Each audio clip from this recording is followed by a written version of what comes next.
थी। सबसे पहला होता है जन्म के आधार पर। यह बड़ा फालतू कानून बनाया गया था, एकदम रियल बोल रहे हैं, बिना सोचे समझे इस कानून को बना दिया गया, फालतू कानून। जन्म के आधार पर कहा गया कि कोनो भारत में आके जन्म ले लेगा ना तो भारत का नागरिक हो जाएगा। ससुरा पाकिस्तानी सब इसका मिसयूज करने लगा, सब 8-8 गो पत्नी रखा सब, और क्या करता था, सबको लोड कर देता था सब, अब भारत में छोड़ देता था, तो सब आके यहाँ डिलीवरी हो जाता था उन सबको। अब हमारा कानून है कि भारत में जन्म लेगा किसी का भी बच्चा वो भारत का नागरिक होगा, और ससुरा बड़ा होकर आतंकवादी बन जाता था, धाए धाए धाए धाए बम चलाता था। अब कहे से फिर ससुरा ही तो बड़ी दिक्कत हो गया। भारत सरकार की नींद खुली, सोचिए कितना साल बाद, 55 में ये कानून बनाया है, और 31 साल बाद 86 में समझ में आया कि भाई साहब गलती हो गया, ये क्या हो गया यहाँ पर। आप ही बताइए गलत कानून था कि नहीं। भारत में जन्म सोचा कोनो प्रेग्नेंट औरत इंग्लैंड से आई, ताजमहल देखने आई, ओहो ताजमहल है, तब तो पता चला 1 हफ्ता में लड़का हो गया उसका आगरा में, अब इंग्लैंड का नहीं भारत का नागरिक होगा।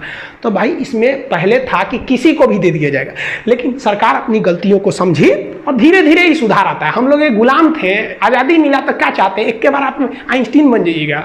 तो 1986 में हम लोगों ने एक नियम बना दिया। नियम ये बनाया कि जो बच्चा जन्म ले रहा है ना भारत में, उसकी माता या पिता में से कोई ना कोई एक कम से कम भारतीय रहना चाहिए, तभी हम उसको देंगे नागरिकता। नहीं तो पाकिस्तान आतंकवादियों को घुसा दिया इस एरिया में, धड़ाधड़ यहाँ आतंकवादियों का पूरा घुस गया सब, इतना एरिया में आतंकवादी पूरा घुस गए थे सब। अब राजा हरि सिंह को लग गया कि अगर हम अपना देश बनाने के लिए चलेंगे ना तो मेरा परिवार भी नहीं बचेगा। तो भागे भागे आए नेहरू जी के पास, है नेहरू जी बचा लीजिए, हमको पाकिस्तान मार रहा है। तो नेहरू जी कहा हाँ एकदम बचा लेंगे हम। सरदार पटेल जी देखिए तो बचाइए इनको। तो सरदार पटेल कहे छोड़ दीजिए ओकरा, बड़का होशियार बनते थे, अलगे देश बनाएंगे, जो देश बना, हमरा कौन चीज घटल है कि हम तोरा बचाने आएंगे, काय लिए बचाएंगे। तो हरि सिंह ने कहा कि महाराज पटेल जी बचा लीजिए। तो सरदार पटेल ने कहा कि 21 शर्त पे बचेबो, पहले तुम साइन करो किस पर, एनेक्सेशन पर। तो उसने साइन किया इंस्ट्रूमेंटल ऑफ एक्सेशन, मतलब विलय पत्र पर साइन किया 26 अक्टूबर 1947 को कि हम अब भारत में मिल रहे हैं। तो सरदार पटेल ने कहा इन होशियारी हुआ, अब हम सेना भेजते हैं।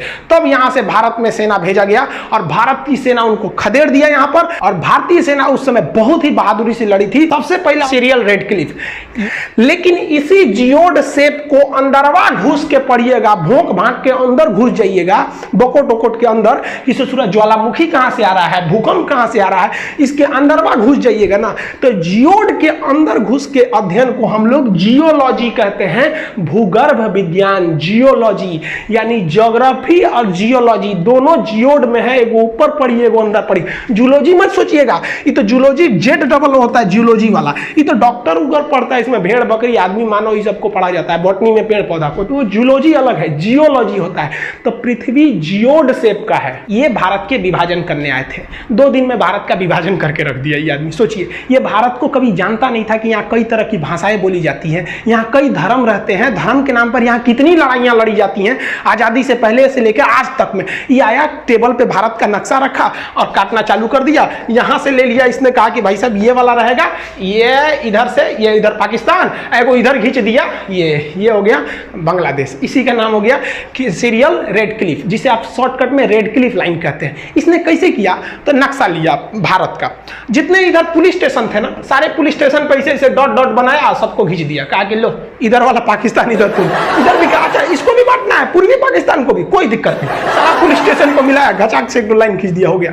पता चला किसी का घर इंडिया में रह गया, खेत बांग्लादेश में चल गया, किसी का दुआरा इंडिया में है, आंगना चल गया बांग्लादेश में, अजब अजब कांड करके चल गया। अरे भाई इनका अपना रहता तब ना समझ में आता, यही कांड